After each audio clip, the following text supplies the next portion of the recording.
to Jelly Trumpet!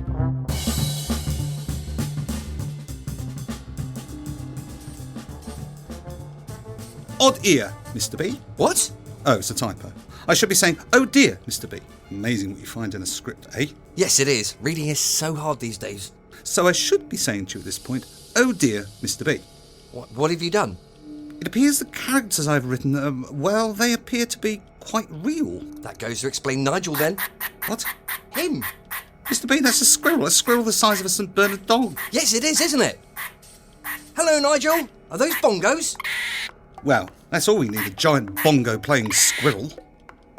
Mr. B, do something. What's that? Acorns.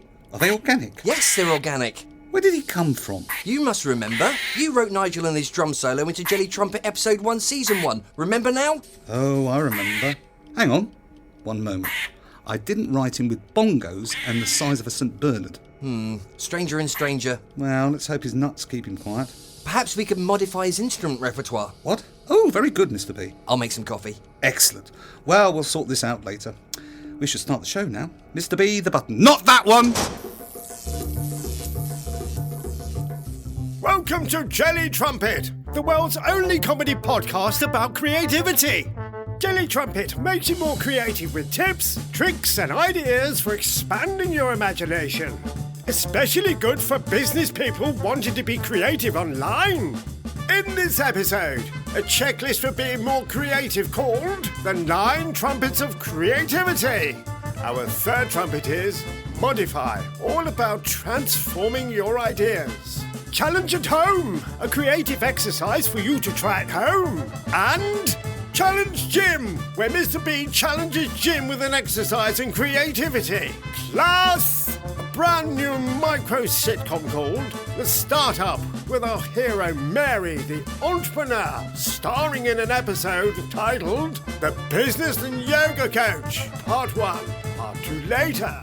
And our very special guest will take part in Interview Countdown, 12 questions in 12 minutes.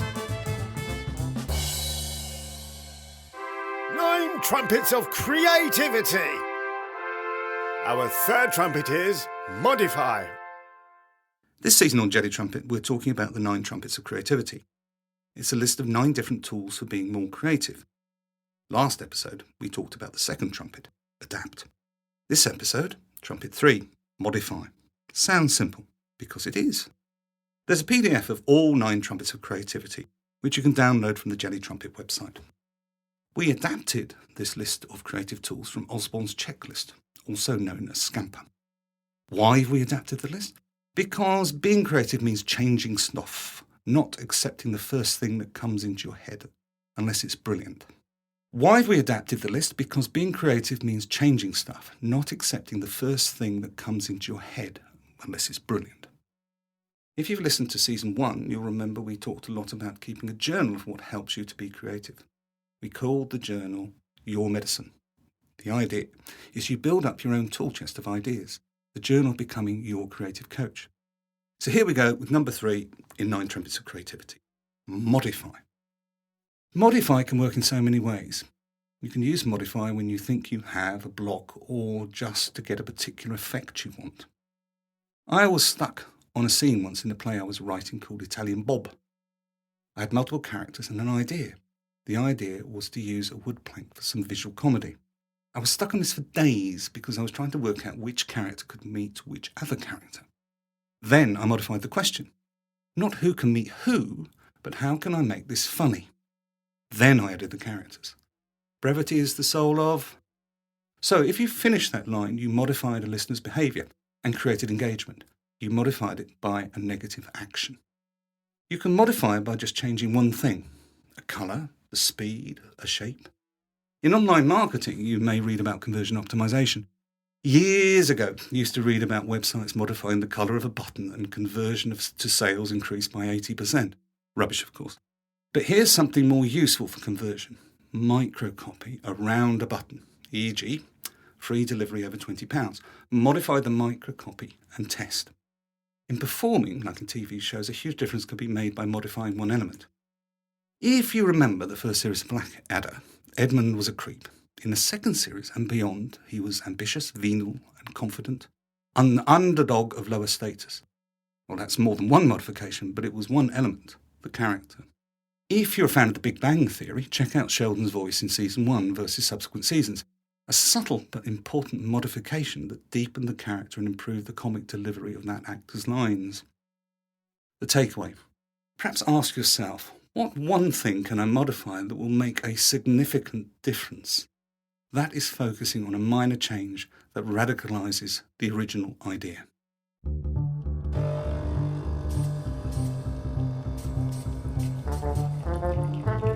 Well, I'm glad Nigel has put his bongos away. Oh, and Mr. B? Yes, Mr. Jim. I suggest we try again to return our passenger to her own time. Queen Eleanor of Aquitaine? I know, I'm working on the buttons now. What I don't understand is when we started Jelly Trumpet, we never had any problems. Now the podcast seems to travel at will through time, space and multiple types of media. Experiment, Mr. Jim? I mean coffee, Mr. Jim? Now I remember. You and your experiments. Oh, arrête les querelles! Is that Eleanor with Nigel? Yes, she appears to have him in a headlock. Well, I suppose we'll just have to carry on with your experiments till we get Eleanor back to medieval France. Yes, I've remapped F12 to F8 and added a larger steam valve. J'ai dit arrête les querelles! I think he doesn't understand French, Your Majesty. I said stop it, squirrel! When did Eleanor start speaking English? I gave her an iPad and a copy of that Babel language app last episode. She's picked that up quick. Oh well, Mr. B, the button if you please.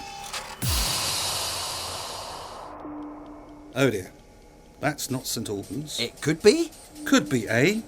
That looks like some blasted heath up north. You know, the ones found in romantic fiction. Oh look, Ramblers! It's definitely not St Albans. I bet it's close. Closer than Love Island, where you landed the podcast last episode? Definitely. Oh no. It's just 4 Ramblers. We can ask them in for a coffee. They look very cold. I know who they are. Do you? They look very sad. Check. They're expressing torment. Check. They are wearing early 19th century clothing, and we're on a blasted windswept moor. What are they? Brontes, Mr. B. Brontes. You've landed us in Bronte country. I'll clean the keyboard and have another attempt at St Albans. If you would, Mr. B, before they start howling in anguish, setting fire to the vicarage and generally being miserable. How about taking us somewhere warm where we can have a great coffee? On it. Isn't that Watford? Yes, but it is August. Oh, it'll do. Challenge at home. I love editing. I'm also rather forgetful about what I've written, which is another pleasure. Spending words. How few words can you use to get a point across? Try this. Take a piece of writing, a blog post, a social post, a web page, a chapter in your book, a sketch or play, and see how well you can capture the meaning, the intent, the call to action in 140 characters, the old character limit for Twitter. We talk about audiences a lot in the creative world, and we see an audience as a whole. In digital marketing, we segment the audience to make our message more personal and appealing. So now, have a think about the different types, segments in your audience. Pick 3 different types, or you could call them persona. Write your 140 characters tweet for each different persona. How much language did you have to modify? Now go back to your original piece. What can you remove? What can you add? Can you make the piece shorter and spend less words? The takeaway: enjoy your work, and if you have the time to think about how much editing you can do for yourself, spend less words and make more meaning. In writing, you must kill your favourite children, said William Faulkner. Don't get hung up on that precious phrase, all that special idea. If it doesn't fit, cut it. I have a list of my favourite children. Ideas that I go back to now and then. It's like a compost heap. Sometimes years later I find a place where they belong.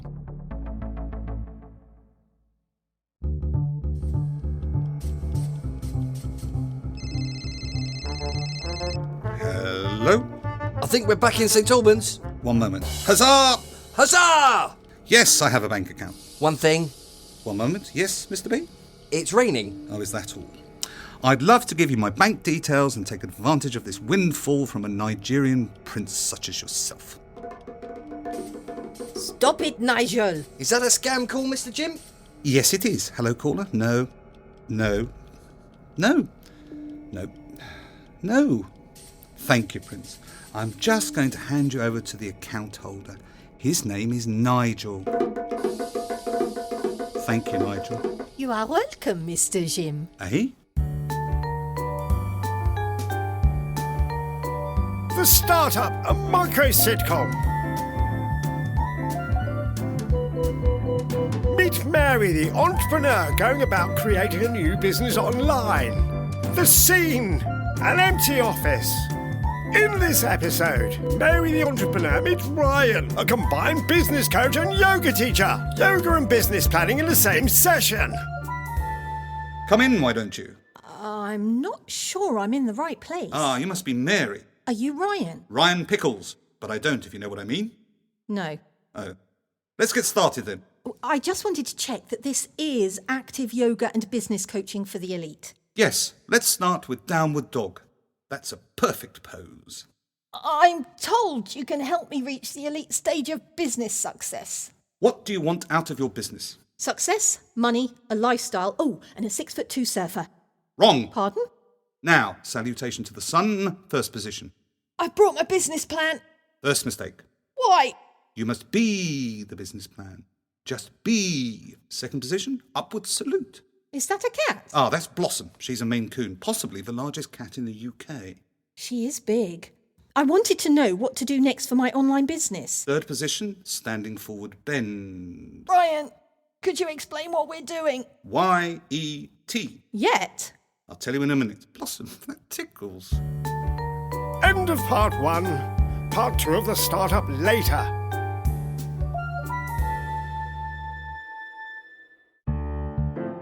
Creative rituals. In Season 2, we're highlighting a book called Daily Rituals by Mason Curry. It's full of short essays about the rituals creative people have used in their lives. In this episode, Federico Fellini, the Italian filmmaker, famous for such films as La Dolce Vita, 8.5 and La Strada. Fellini said he never slept more than 3 hours a night. He got up around 6 o'clock and tried to make himself a decent cup of coffee. Then he'd wander around outside for some fresh air. At 7, he'd be on the phone organising his filmmaking. What I like about this ritual is he was always struggling to make a good cup of coffee. Fellini liked the sociability of filmmaking. He said a writer can do everything by himself, but he needs discipline. He has to be alone in a room with a white sheet of paper. I'm too much of a vitellone for that. Vitellone meaning bullock. He also said, I love the precious combination of work and living together that filmmaking offers. The takeaway, what does your morning look like? Can you make a decent cup of coffee? We all need our rituals to spark our creativity. What are yours? Are they working for you? Do you need to create some new ones? What is interesting about Fellini is that he was a writer but became a filmmaker because he was a social sort. Can you work on your own? Is it good for you? Or would you prefer the sociability and collaboration of working with others? Coming up, interview countdown. Challenge Jim. Mr. B will issue Jim a challenge. And list of the week. Sponsored by Conversion Detectives, the really creative digital marketing agency. Search Conversion Detectives. Right, Mr. B, is there something you wish to tell me? No. Are you sure? Yes. Absolutely sure? Yes. Not an iota of doubt in your mind? Not a jot. That's all right then. Don't let it happen again. I won't. Aha! I thought as much. What have you done? I bought you a cake. How lovely! What flavour is it? Heckles. Heckles? Yes, try some. Reminds me of... Get off! You're useless! Rubbish! We want our money back! Do you like it? I prefer applause cake. Mind you, applause is quite fattening. That explains me much.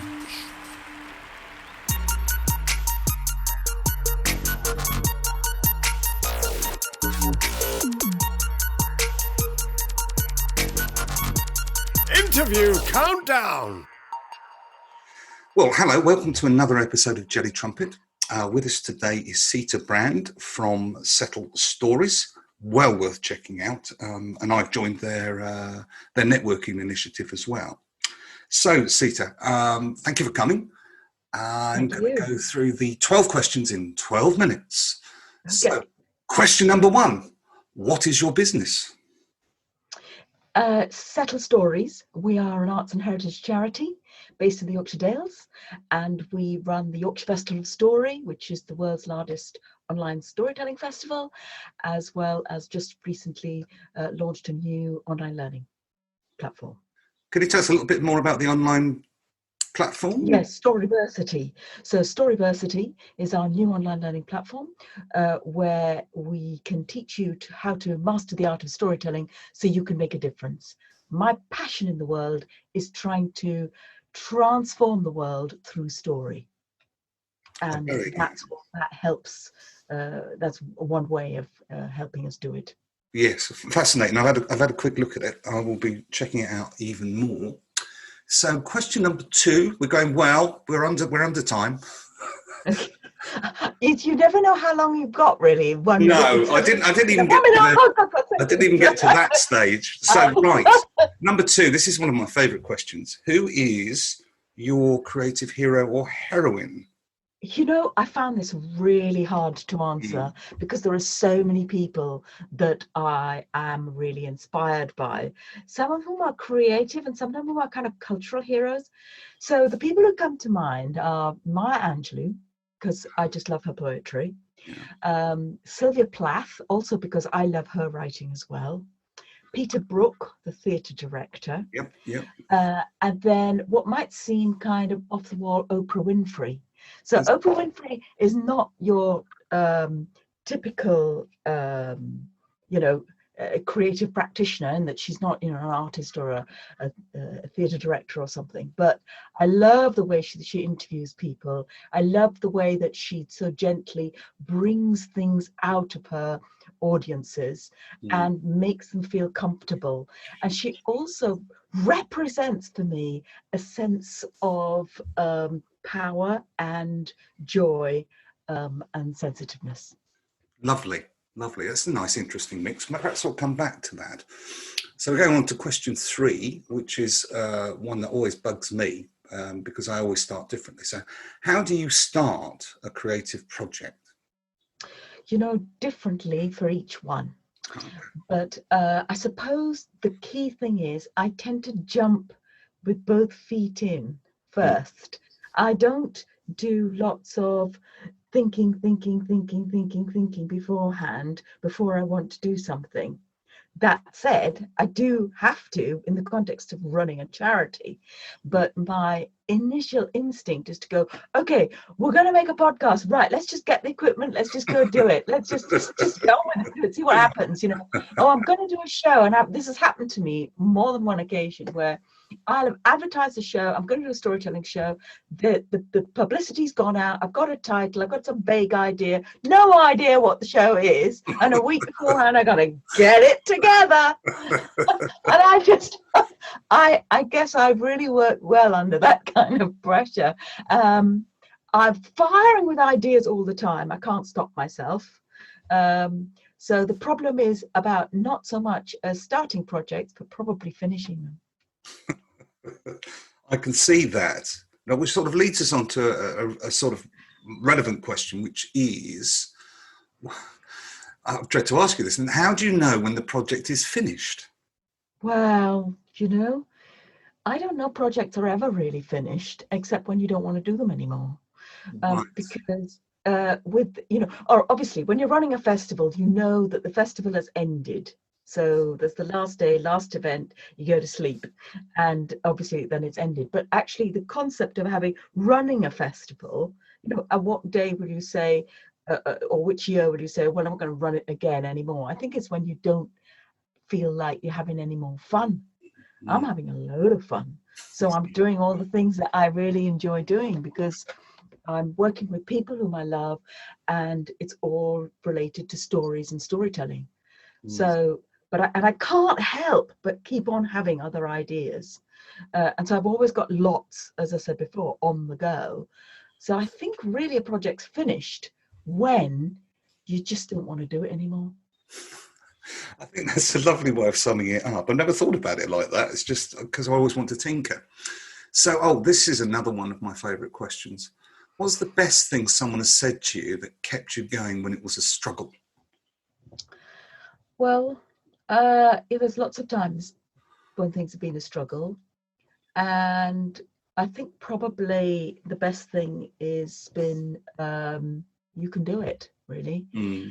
Having faith in yourself. I know that when I've found things the most challenging and I can't see a way out, I have several mentors that I go to and have a chat, and they always bolster my confidence. And I think that's the thing is, you know, I suffer from imposter syndrome, don't we all? Yes. And so I think it's when people bolster my confidence and go, yes, you can do it, then that's probably the most helpful thing that keeps me going. It's that feeling of lack of confidence and not knowing. And that's the thing that needs the support. Yes, I agree with that. Thank you for that. Wow, so here we go. Question number 7. Are you honest with yourself? Well, I certainly try to be honest with myself. I guess sometimes I kid myself into thinking I can take on more than I really can. You know, I've just got a huge amount on at the moment, and someone rang me and they said, would you be interested in being a trustee and you know, have a conversation? I am going to have a conversation, but you know, my immediate response is yes, when actually it probably should be no, because I've got too much on. So I think that I am honest with myself in that I know my strengths and weaknesses, but I have an expectation of myself of how much more I can fit in a day, which is probably unreal. I remember a very short story. I remember giving a talk years ago, and I was asked at the end of it saying all the things I'd done. And the first question was, when do you sleep? That's the thing I have to remember. Yes, that's always... Not taking on too much. So I think you are honest with yourself, which is I'm glad to hear. Now, what's the proudest you've ever been of one of your ideas?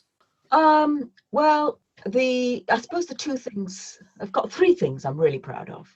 I'm really proud of having taken the Settle Stories Festival to become a digital festival online as Yorkshire Festival of Story, and draw in the many people around the world to enjoy it. The second thing I'm really proud of is a project that we're working with young people using story and mindfulness that's really made a big impact on their lives in terms of personal change, transformation, allowing them to build up their own sense of resilience and strength, because that has real lasting impact. And the third thing that I'm growing to be proud of is Storyversity, which I've mentioned briefly, because I'm hoping that's going to be a repository for, you know, really interesting resources and conversations for the future, as well as a chance for everyone to learn to be the best they can be. Yeah, it's a fantastic platform, I must say. It's very beautifully produced and very professional. So what's your next project? Well, I'm still in Storyversity, so I kind of consider this as my next project. And Storyversity is a platform which is all about mastering the art of storytelling so you can make a difference. And we've got lots of different courses, and we're going to be releasing some more soon. It's aimed at artists, storytellers, and educators. And it's a self-directed courses. And we've just started last week. We've started these weekly live practice sessions. So people who are learning can have a space to come and test out their story, presentation, or whatever, get some feedback as they are continuing with the courses.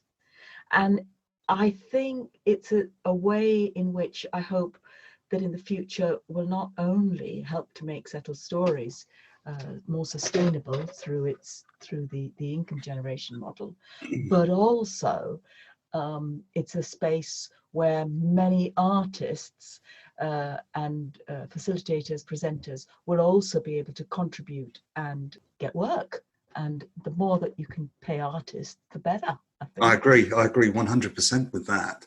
Now, should creativity be taught as a skill in schools? Well, I would say absolutely. But I think it's like, I've been pondering, how do you teach creativity and what's the thing that you do? And I think the key is actually about having access to and participation in a range of creative pursuits and artistic pursuits.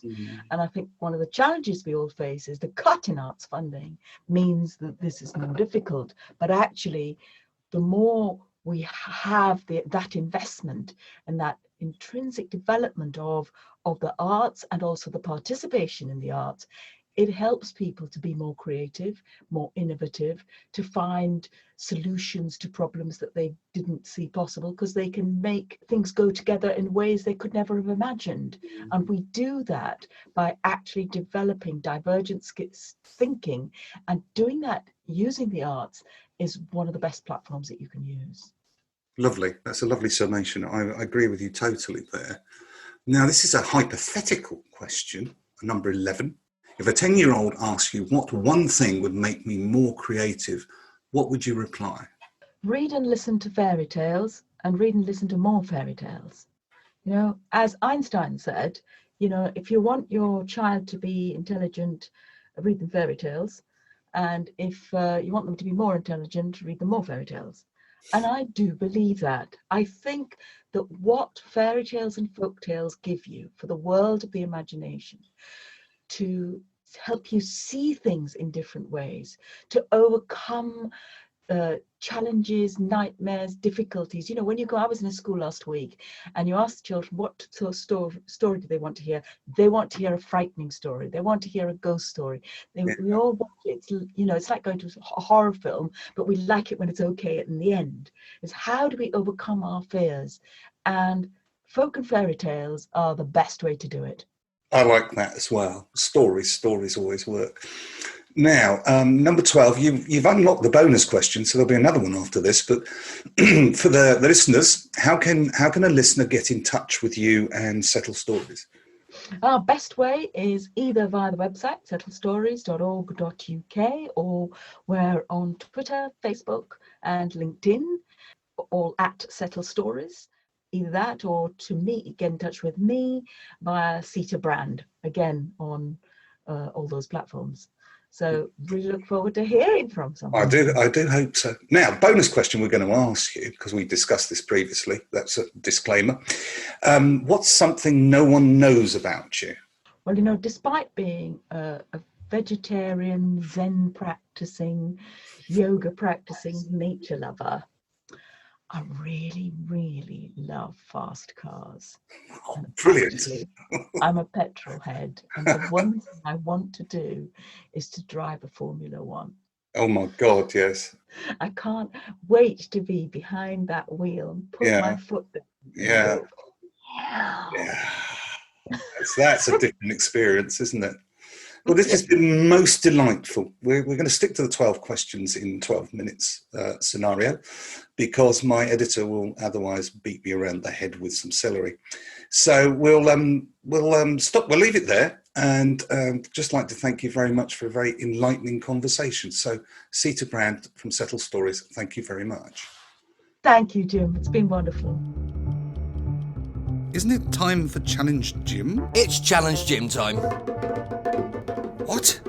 I told Nigel he could have a solo. He's been a very good boy. Has he? Yes, he helped me mend the window. Fancy a nut? Not now, B. Podcaster doing all that. Come along, Nigel. I've got some leftover cake for you. While you're at it, see if there's any coffee from the coffee machine. Mort. Big. What?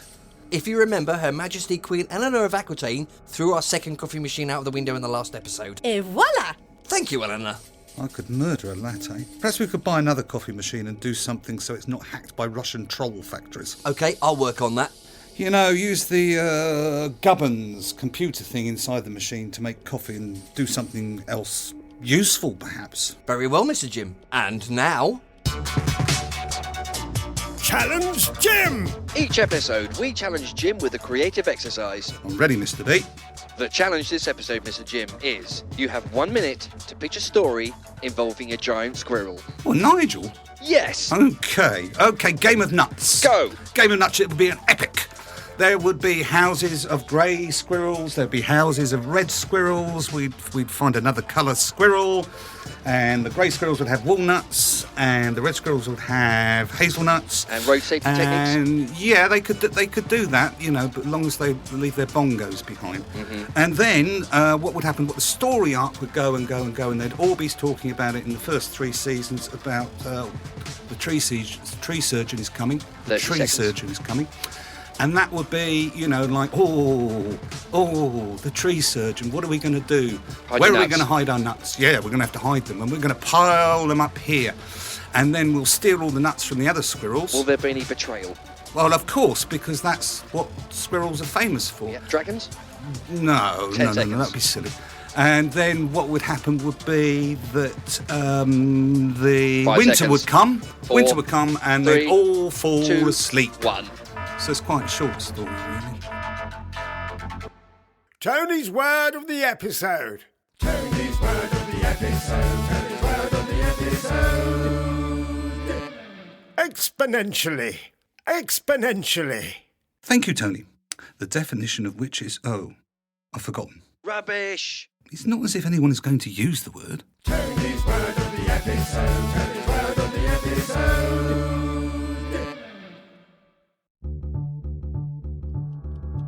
What have you got against the Brontes, Mr. Jim? Nothing. Well, actually quite a lot. Go on. The bleakness of the windswept world. Everyone dies or goes mad or marries someone wrong. And then really bad things start to happen. Mad people locked in the attic. Status-obsessed clergy. It's tragedy, Mr. B. And you know how much I like a laugh. I know what you mean. Reminds me of Watford. Steady. But it does. This should do it. What are you doing? Writing your next line. Coffee, Jim? I can send Queen Eleanor around the corner. Yes. Let's have some more coffee. Is she safe out on her own? Bien sûr. And shall we do a podcast? Yes, let's do a podcast. And an experiment. And an experiment? A small one. Go on then, you little tinker. It would be very interesting to see if I used a Japanese keyboard, the new steam valve and the Jelly Trumpet special juice. What would happen, I wonder? I'm not sure about that, Mr. B. Hey, what happened there? I turned the sound effects off. You can't do that. Wait. Coffee, Mr. B? Eleanor won't be long.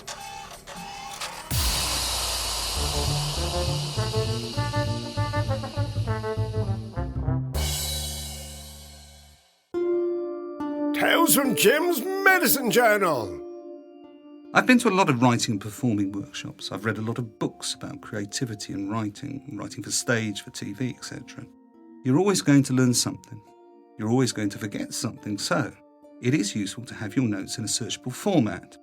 Word does all right for search, but I use Evernote, the Note app. That has a great search function. As a creative, the only reason to learn a rule is so that you can confound it. The rule of 3 is a fab one to start with. If you think of all the 3s we have in literature, film, etc. I was thinking 3 little pigs, 3 musketeers. Only there were 4 musketeers in the end. No, this isn't going well. In effect, you have a pattern you can break to surprise and delight the audience. Friends, Romans and donors, lend me your liver. A play is usually 3 acts. Set-up, complication, resolution. Films use it. And why not use it in a Facebook advertising campaign or a proposition video? A priest, a vicar and a rabbit walk into a bar. I'm sure I'm a typo, says the rabbit. You can also use 3s in dynamics. It's quite common in sitcoms to have 3 essential types. Child, animal, machine. So in Father Ted, the child is Dougal, the animal is Father Jack, and Ted is the machine. The machine in this case is his obsession with being famous and rich, unlike your normal priest. Have a think of the 3s you use. How can you make them different in what you do? You know what we need, Mr. B? What, Mr. Jim? We need our own group of supervillains. What, Jelly Trumpet villains? Yes, Jelly Trumpet supervillains. What would they do? Well, they could help us rid the world of evil. Doesn't that rather negate them as villains? Oh, I see what you mean. I have an experiment to do, you know. Might require some thought. I like the idea, though. You should stop trying to make everyone happy. You're not tequila. Fantastic! I wish I had a kitten. I call her Sharon. Our micro sitcom, The Startup Part 2. Maybe the entrepreneur is having a combined yoga and business planning session. YET, Yoga Endeavour Therapy, YET for short, which has another meaning, doesn't it? Up until now, eh? Now is the change. This moment, we must grasp it. Blossom. Position 4. Low. Lunge. What happened? Nothing. Well, Blossom, she's a lovely cat, but gets a little bit jealous. And she's, made herself known down below. Can I help? Not unless you have a syringe full of morphine. Position 13. I thought there were only 12 positions in salutation to the sun. It's one I've invented to take my clients to elite levels. Now stand up straight, like you have a string attached to the top of your head. Good. Now hold out your hands, palm upward. Great. Position 13 is? We accept. Is this right? Yes, that will be £330 plus VAT. Brilliant. Thank you, Ryan. My assistant will take payment, same time next week. And what will I get for my money, Ryan? I'll tell you the first of 13 secrets of YET. Cool. Sign up for all 13 sessions today and save £20. Okay, for you, £30. I don't know how to thank you, Ryan. It's nothing. Be the business plan. Be the business plan. Be the business plan. Be the business plan.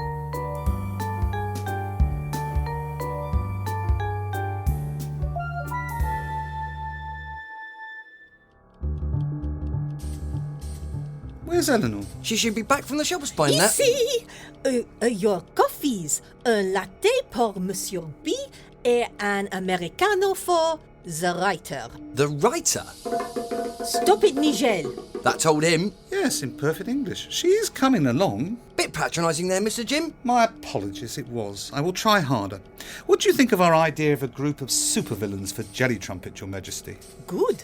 Your Majesty, why have you a bundle of kindling and some firelighters under your arm? In case. In case of what? Witches. When I make a small sacrifice, I forego a second chocolate eclair. I can sacrifice some sleep for a good book. Nigel. Nigel. See what I've got. Do you smell burning, Mr. B? I do. Eleanor, no! List of the week.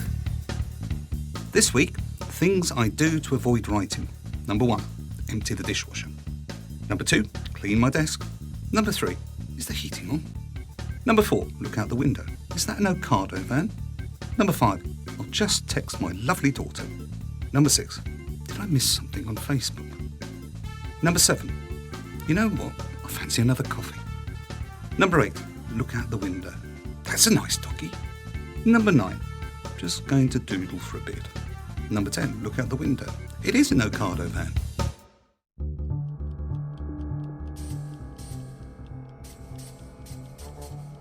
I've also been is that burning I smell? It's okay. Nigel was only singed, and I've made Eleanor a chalice of frappuccino. I've also hidden the kindling and the firelighters. Excellent. We don't want any sacrifices in our podcast.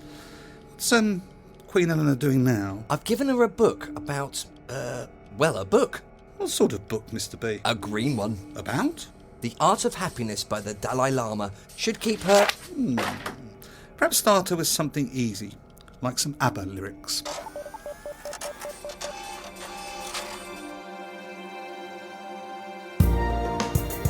Ways of seeing.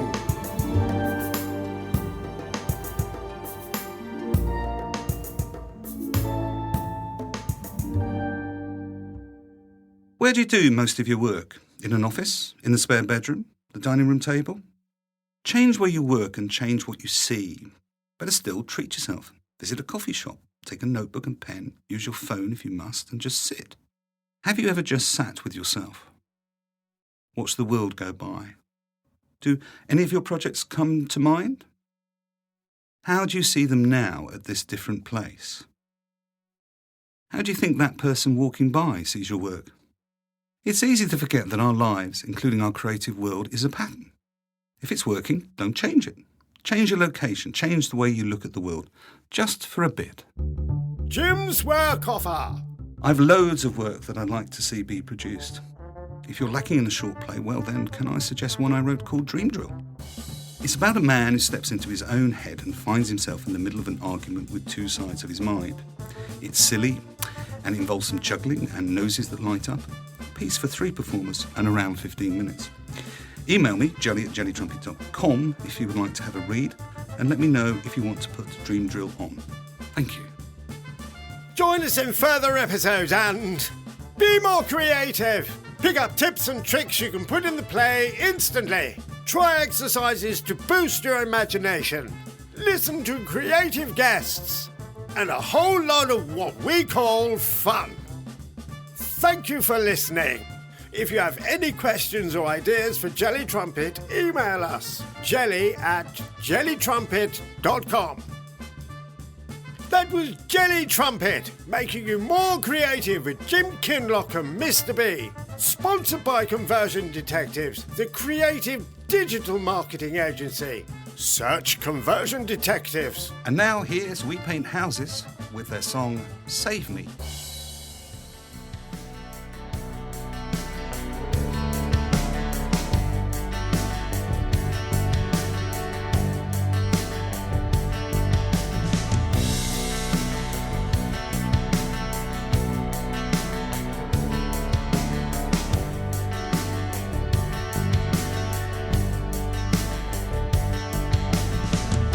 Hear the clock keeps ticking,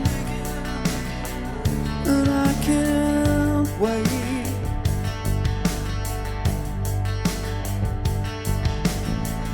Sit alone, I'm singing, just wondering what's my fate.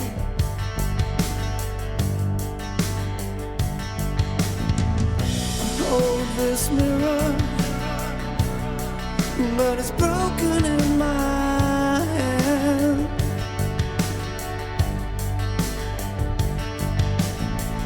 Another voice is screaming, and it doesn't understand me.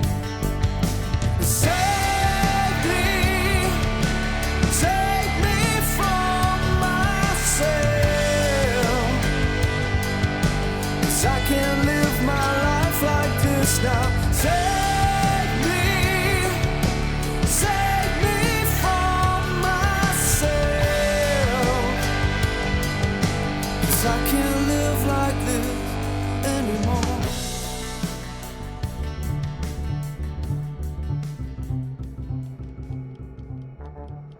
It's time to say the thank yous, Mr. Jim. Oh, a question. Yes, Mr. B? Can I experiment with cMac? cMac? The coffee machine. C machine. Something useful then. You know, as long as it doesn't get hacked by the Russians, the Chinese, or the Cornish. Just make it useful, adaptable. You know, make it save lives. Will do, Mr. Jim. Or should I say, will do, Mr. Writer. Kind. A question for you is, why is Tony not wearing any trousers? And why are his legs painted with yellow stripes? He has a fear of being parked on. Oh, I see. Thank you for listening. Thank you for all those that encourage Jelly Trumpet. Thank you to Mr. Tony for the voice work. Thank you to Miss Claire, the voice of Queen Eleanor and Mary the Entrepreneur. And thank you, Mr. B and Kel. Stay fab.